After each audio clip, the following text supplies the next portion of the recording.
نحمده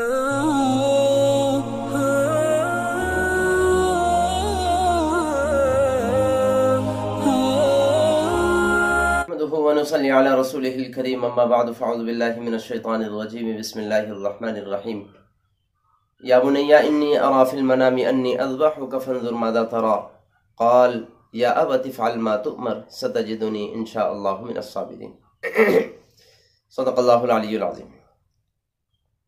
محترم دوستوں اور بھائیوں، آج کے دن ہم لوگ انشاءاللہ العزیز 23ویں پارے کی تفسیر کا مختصر خلاصہ سنیں گے۔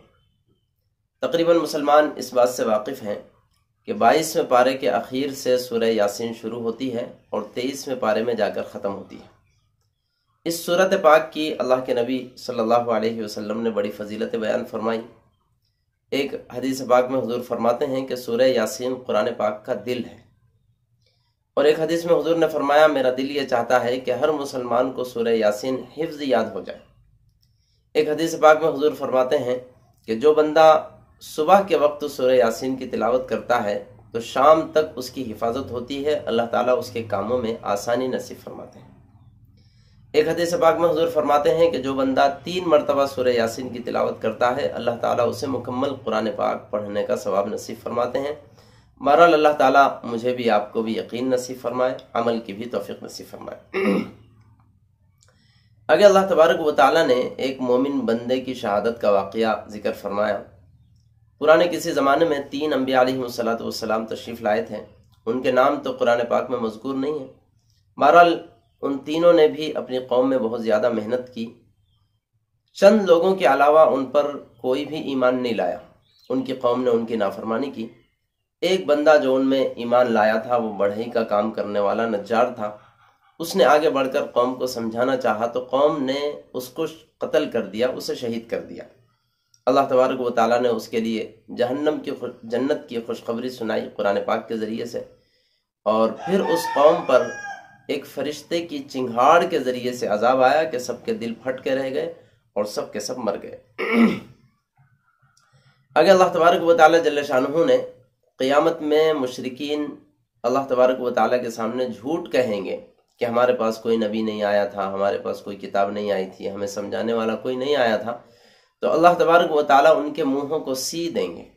جیسے ہمارے علاقے میں جملہ مشہور ہے کہ اللہ تعالیٰ ان کی زبانوں پر تالا لگا دیں گے، ان کے منہوں پر تالا لگا دیں گے، پھر انسان کے دوسرے اعضاء کو حکم دیا جائے گا، اللہ تعالیٰ گویائی نصیب فرمائیں گے، اور دوسرے اعضاء پھر خود ان کی ذات کے خلاف گواہی دیں گے۔ آگے اللہ تبارک و تعالیٰ نے حضور پاک صلی اللہ علیہ وسلم نے اللہ تبارک و تعالیٰ نے حضور کے شاعر ہونے کی تردید فرمائی۔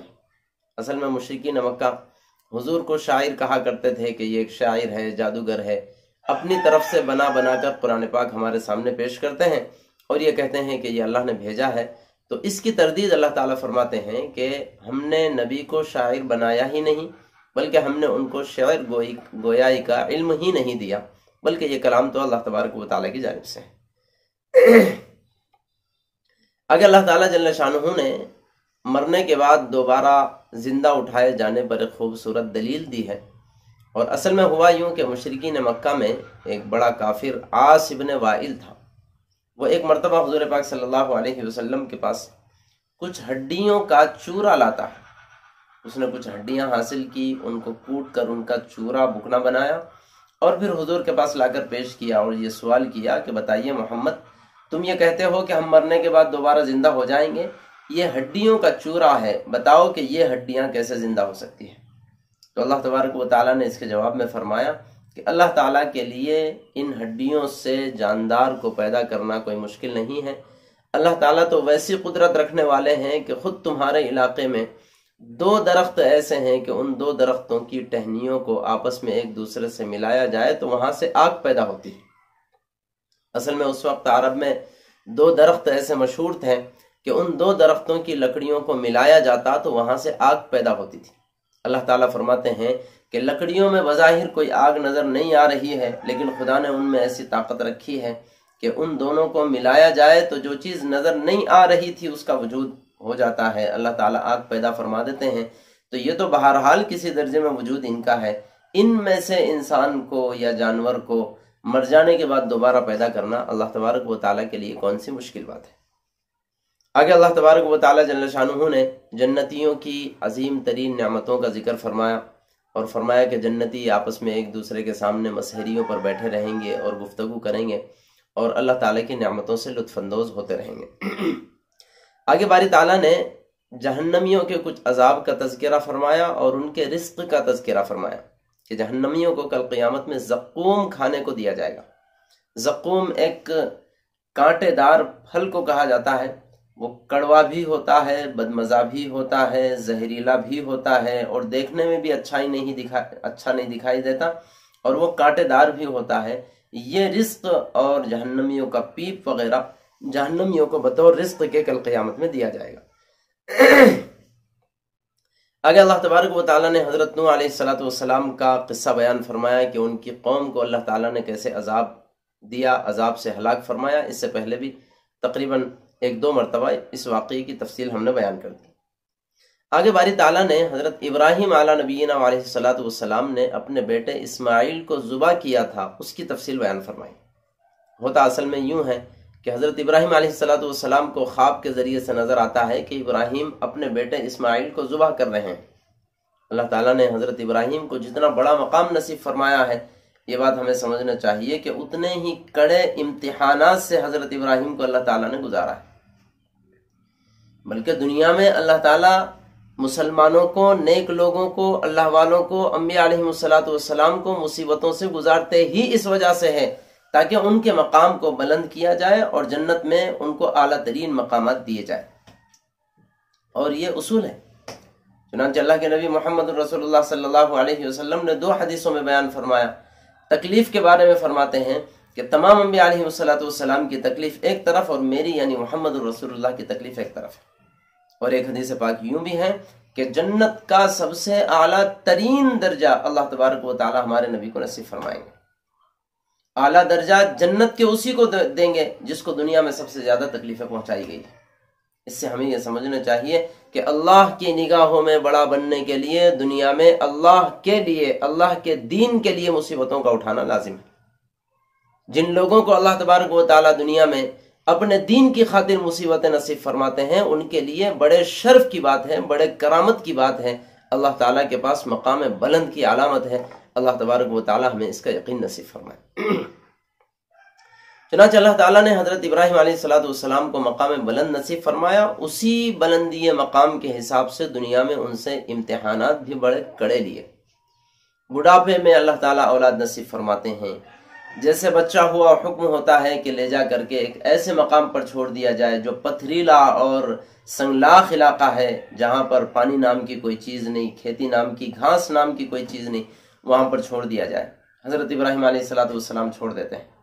تھوڑا سا حضرت اسماعیل علیہ السلام بولنے کے قابل ہوتے ہیں، پھر حکم آتا ہے کہ اپنے بیٹے کو ذبح کیا جائے۔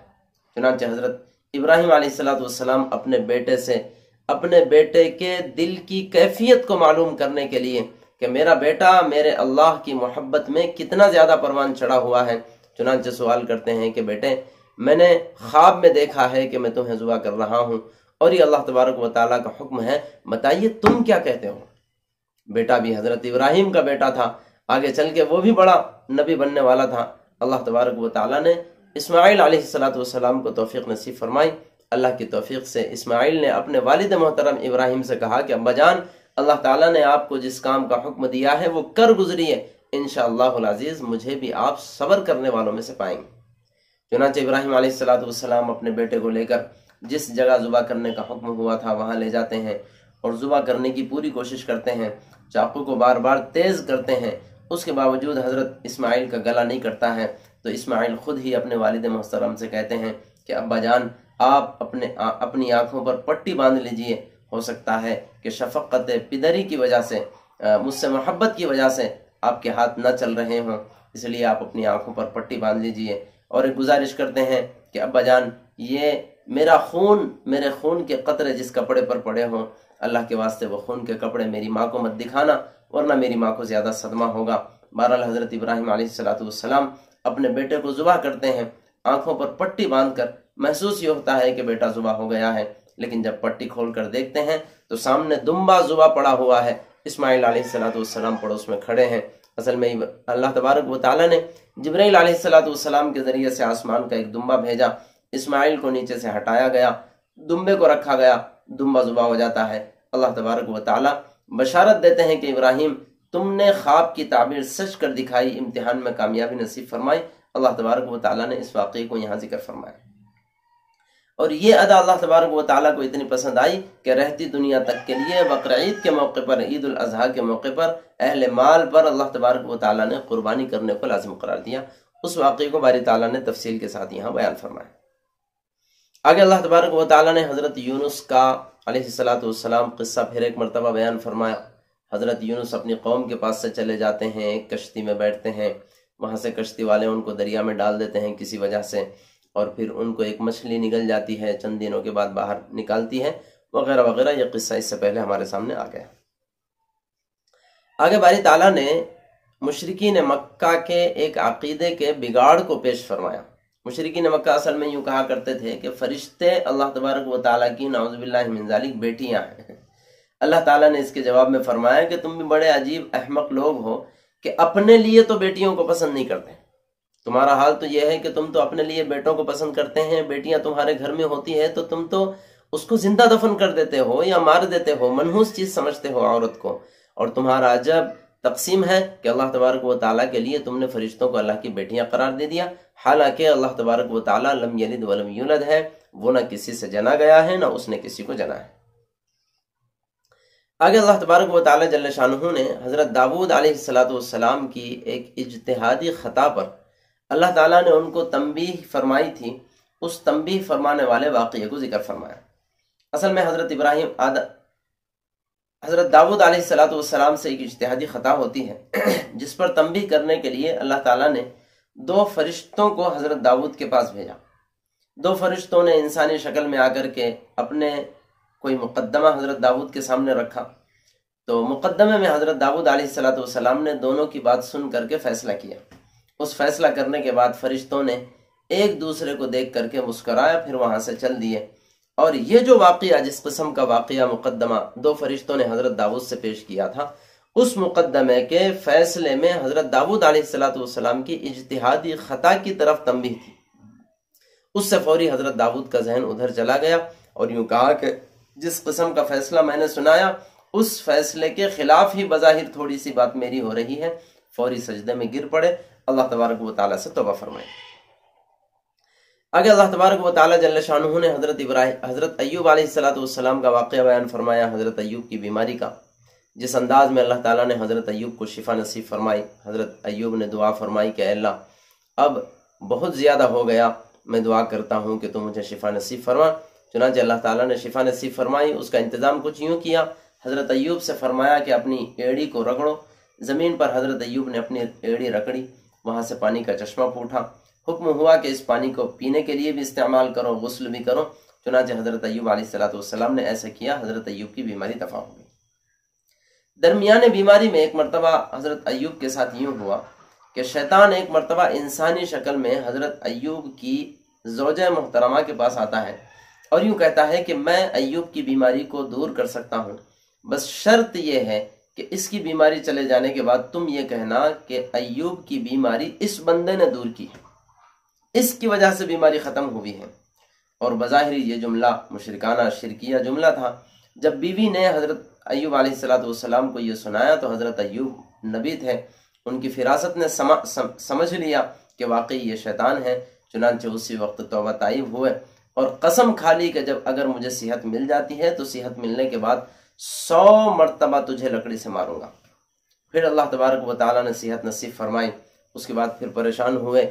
حضرت ایوب کی بیوی جو اتنے عرصے تک حضرت ایوب کی اکیلی خدمت کرتی رہی، لوگوں نے حضرت ایوب کو کوڑا دان پر ڈال دیا، تب بھی یہ مجھے چھوڑ کر نہیں گئی اور میرے لیے گھروں میں جا کر لوگوں کے پاس نوکری کرتی، ان کے برتن صاف کرتی، گھر میں جھاڑو لگاتی، مزدوری لا کر کے مجھے بھی کھلاتی، خود بھی کھاتی۔